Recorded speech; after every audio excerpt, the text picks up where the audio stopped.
Bom, hoje vamos falar um pouco a respeito dos capítulos 1 e 2 do livro Gestão do Conhecimento, desenvolvido por Ikujiro Nonaka e Hirotaka Takeuchi, através de 9 tópicos, sendo eles: processo de criação e dialética, o teste de uma inteligência, conceitos base, dialética, criação de um novo conhecimento, exemplo prático, processamento de informações, lição-chave, conclusão.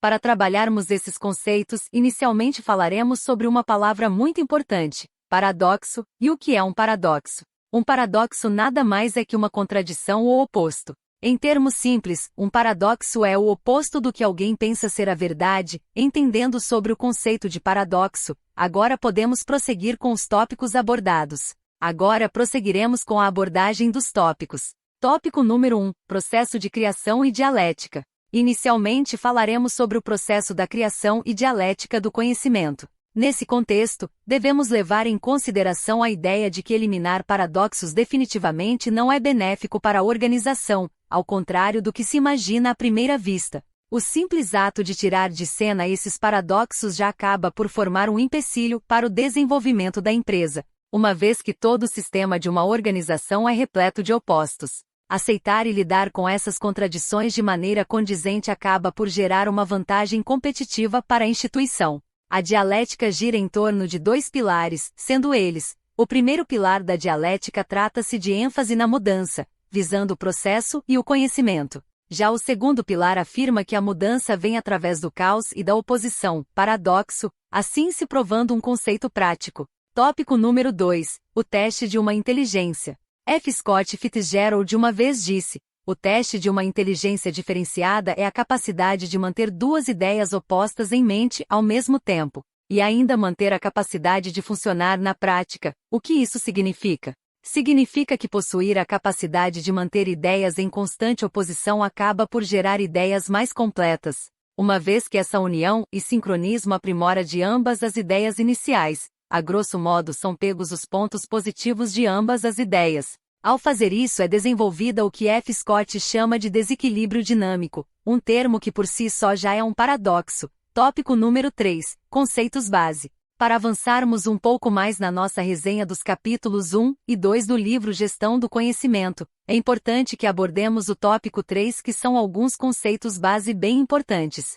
Que são eles: o conhecimento tácito e explícito. O conhecimento tácito se caracteriza por ser altamente pessoal e difícil de formalizar, uma vez que advém das experiências de seu portador, enquanto o conhecimento explícito, como o próprio nome já diz, é mais facilmente explicitado, por ser formado de linguagem formal e sistemática. Dito isso, conclui-se que o conhecimento não é apenas um ou outro, eles são ambos. O conhecimento não é explícito ou tácito. O conhecimento é tanto explícito quanto tácito. A depender do ponto de vista a ser analisado, é um paradoxo formado por 2 opostos. Tópico número 4: dialéticas. Essa ideia de oposição se traduz de maneira mais técnica ao nos aprofundarmos um pouco mais na dialética. O princípio fundamental da dialética é a metamorfose com foco no desenvolvimento de um pensamento. Na prática, existe a tese, antítese e por fim uma síntese. Ou seja, se trata de um ciclo infinito de metamorfose de conhecimento, aonde inicialmente se cria uma tese que é uma ideia inicial. A partir dela se tem uma antítese que é uma contestação da tese a fim de aprofundar o seu entendimento e por fim se gera uma síntese que nada mais que uma tese refinada de forma coerente e que faça sentido. Entretanto, não acaba por aí, a própria síntese se torna tese para o início de um novo movimento dialético, assim gerando um ciclo infinito. Tópico número 5: criação de um novo conhecimento. Os autores destacam que a essência da criação do conhecimento está profundamente enraizada no processo de construir e administrar sínteses, demonstrando alguns opostos que exigem síntese antes que um novo conhecimento possa ser criado. São eles: item tácito explícito, item corpo, mente, item indivíduo, organização, item inferior, superior, item hierarquia, força de trabalho, item Oriente, Ocidente. Então, vamos nos aprofundar um pouco mais em alguns deles. Síntese do tácito, explícito. Ao colocar em pauta a síntese do tácito, explícito, é também citada a denominada espiral do conhecimento, formada pelo ciclo infindável das 4 seguintes relações. 1. Socialização, compartilhar e criar conhecimento tácito por meio de experiência direta. Em resumo, de tácito para tácito. 2. Externalização, articular conhecimento tácito através do diálogo e da reflexão. Em suma, de tácito para explícito. 3. Combinação, sistematizar e aplicar o conhecimento explícito e a informação, de maneira mais simples, de explícito para explícito. E por último, a 4. Internalização, aprender e adquirir novo conhecimento tácito na prática, basicamente de explícito para tácito. Síntese de inferior, superior, os modelos top-down e bottom-up de administração têm sido considerados, por muito tempo, as extremidades opostas do espectro do processo administrativo. A presunção implícita por trás do modelo top-down é a de que apenas os administradores do topo são capazes de criar conhecimento. Em contraste, o modelo bottom-up pressupõe que o conhecimento seja criado por empregados empreendedores da linha de frente, com muito poucas ordens e instruções provenientes do topo da administração. Nenhum dos modelos é adequado como processo para a administração da criação do conhecimento. Citando apenas um fato, o modelo top-down é adequado principalmente para lidar com conhecimento explícito, mas não com conhecimento tácito, enquanto o inverso é verdadeiro para o modelo bottom-up. Síntese do indivíduo, organização. Nessa síntese, acredita-se que o conhecimento é criado apenas pelos indivíduos. Em outras palavras, uma organização não pode criar conhecimento por si mesma. É muito importante, portanto, que a organização apoie e estimule as atividades criadoras de conhecimento dos colaboradores ou que proporcione os contextos apropriados para elas. A criação do conhecimento organizacional deve ser entendida como um processo que organizacionalmente amplifica o conhecimento criado pelos indivíduos e o cristaliza no nível do grupo através do diálogo, discussão, compartilhamento de experiência, no fazer sentido ou por meio de uma comunidade de prática. Tópico número 6. Exemplos práticos. Mais adiante, teremos um exemplo de uma empresa que é colocada num contexto de criação de conhecimento onde é perceptível pela leitura do livro que, em uma economia onde a única certeza é a incerteza, a fonte certa de vantagem competitiva duradoura é o conhecimento. Quando os mercados se transformam, as tecnologias se proliferam, os competidores se multiplicam e os produtos se tornam obsoletos quase do dia para a noite. As empresas bem-sucedidas são as que criam consistentemente novos conhecimentos, o disseminam amplamente pela organização e o incorporam rapidamente em novas tecnologias e produtos. Essas atividades definem a empresa criadora de conhecimento, cujo negócio principal é a inovação constante. Tópico número 7. Processamento de informações.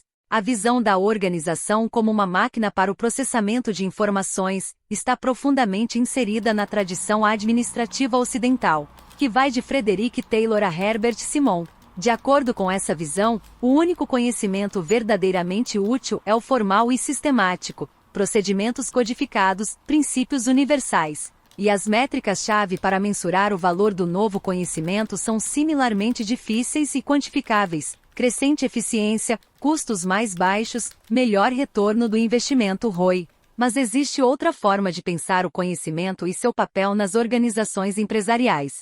Costuma ser encontrada nos concorrentes japoneses mais bem-sucedidos, como Honda, Canon, Matsushita, NEC, Sharp e Kao. Essas empresas tornaram-se famosas por sua capacidade de responder rapidamente aos clientes, criar novos mercados, desenvolver agilmente novos produtos e dominar as tecnologias emergentes. O segredo de seu sucesso é sua abordagem exclusiva da gestão da criação do novo conhecimento. O cerne da abordagem japonesa é o reconhecimento de que a criação do novo conhecimento não se refere simplesmente ao processamento da informação objetiva. Ao contrário, depende da exploração dos insights tácitos e, com frequência, altamente subjetivos das intuições e dos palpites dos empregados individuais e de torná-las disponíveis para teste e uso pela empresa como um todo. A empresa criadora de conhecimento consiste tanto sobre ideais quanto sobre ideias. E isso é o combustível para a inovação. A essência da inovação é recriar o mundo de acordo com uma visão ou um ideal determinado.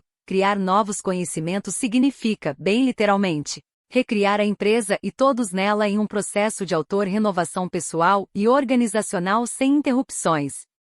Tópico número 8. Lições-chave. O designe organizacional e as práticas de negócios na empresa criadora de conhecimento. É uma abordagem que coloca a criação do conhecimento em seu devido lugar, no centro da estratégia de recursos humanos da empresa. Tópico número 9. Conclusões. A empresa criadora de conhecimento consiste tanto sobre ideais quanto sobre ideias. E isso é o combustível para a inovação. A essência da inovação é recriar o mundo de acordo com uma visão ou um ideal determinado. Criar novos conhecimentos significa, bem literalmente, recriar a empresa e todos nela em um processo de autor-renovação pessoal e organizacional sem interrupções. O princípio fundamental do design organizacional, nas empresas japonesas, que é mais perceptível, é a redundância, a sobreposição consciente de informação empresarial, atividades de negócios e responsabilidade administrativas.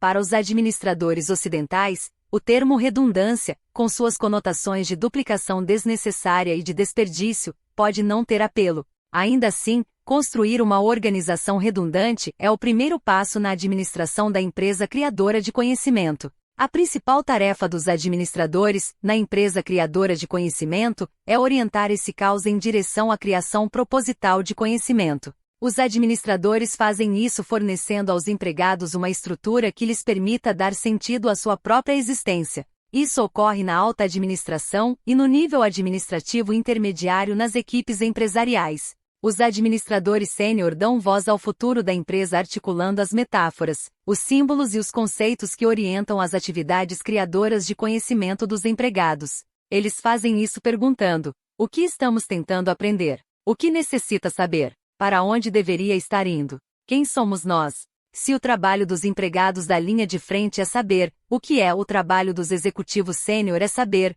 o que deve ser. Em suma, esses 2 primeiros capítulos do livro nos permitem compreender a criação do conhecimento como um processo de transformar o conhecimento tácito em explícito. Matéria de metáfora, analogia e modelos, tem implicação direta em como a empresa delineia sua organização e define seus papéis e responsabilidades administrativas. Este é o como da empresa de criação de conhecimento, as estruturas e práticas que traduzem a visão da empresa quanto às tecnologias e aos produtos inovadores. E aqui chegamos ao fim da nossa análise dos capítulos 1 e 2 do livro Gestão do Conhecimento. Se inscreva, deixe o like e, não menos importante, uma boa nota a todos.